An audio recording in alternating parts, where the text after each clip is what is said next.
Et si nous assistions, en direct, aux derniers jours d'un régime qui semblait indestructible? En Iran, la rue ne murmure plus. Elle gronde, elle brûle, et face à elle, un pouvoir qui vacille, frappe, coupe, aveugle, mais ne convainc plus. Ce qui se joue aujourd'hui à Téhéran dépasse une simple crise sociale. C'est une question existentielle. Un régime peut-il survivre lorsque son peuple a cessé de le craindre? Une révolte née de l'économie, devenue révolte contre le système. Tout a commencé par l'effondrement du rial, une monnaie en chute libre. Un coût de la vie devenu insupportable. Des familles qui ne peuvent plus acheter l'essentiel. Mais très vite, la colère économique s'est transformée en colère politique. Car les Iraniens savent où part l'argent. Programmes balistiques, nucléaires, financement de milices armées au Liban, en Syrie, en Irak, au Yémen. Pendant que la population s'appauvrit, le régime exporte sa révolution. Ce décalage a brisé le contrat implicite entre l'État et la société. On ne demande plus des réformes, on demande la fin du régime. 2. La réponse classique d'un pouvoir en survie. Face à la contestation, Téhéran applique sa doctrine de survie. Répression armée, arrestation massive, disparition, coupure quasi totale d'Internet.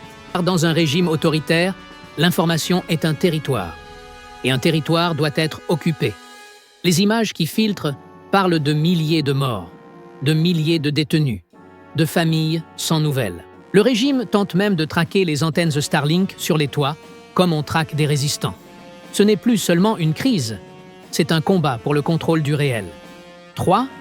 Pourquoi cette vague est différente des précédentes? L'Iran a déjà connu des soulèvements, 2009, 2017, 2019, 2022. Mais cette fois, 3 facteurs changent tout.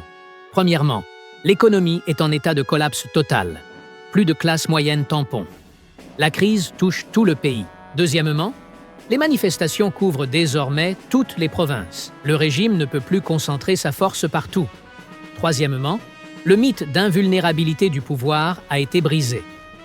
Lors de la guerre de juin 2025, Israël a obtenu la supériorité aérienne au-dessus de Téhéran. Les installations nucléaires ont été frappées, les défenses ont échoué. Aux yeux de la population, le régime a été humilié. Et un pouvoir humilié perd son aura sacrée. 4. La pression extérieure. Donald Trump a lancé un avertissement clair. S'ils massacrent leur peuple, ils paieront. Ce signal ajoute une pression supplémentaire. L'Iran fait désormais face à 2 fronts, la rue à l'intérieur, la menace militaire à l'extérieur. La combinaison la plus dangereuse pour un régime autoritaire. 5. La question décisive, l'armée. Mais l'histoire nous enseigne une chose. Aucun régime ne tombe seulement par la rue.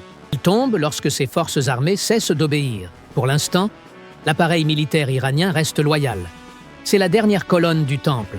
Si elle se fissure, tout s'effondre. 6. Le moment philosophique. Un régime qui ne tient plus que par la violence a déjà perdu sa légitimité. Il peut survivre encore quelques semaines, quelques mois, peut-être quelques années. Mais il ne gouverne plus, il occupe. Et l'histoire montre toujours la même leçon. Les empires ne tombent pas le jour où ils perdent une bataille. Ils tombent le jour où ils gagnent trop de batailles contre leur propre peuple. L'Iran est à un carrefour. Soit le régime écrase la rue et survit, mutilé, isolé, fragile. Soit la rue tient et un nouvel Iran naît. Dans les 2 cas, le Moyen-Orient ne sera plus jamais le même. Et nous sommes en train d'en être témoins.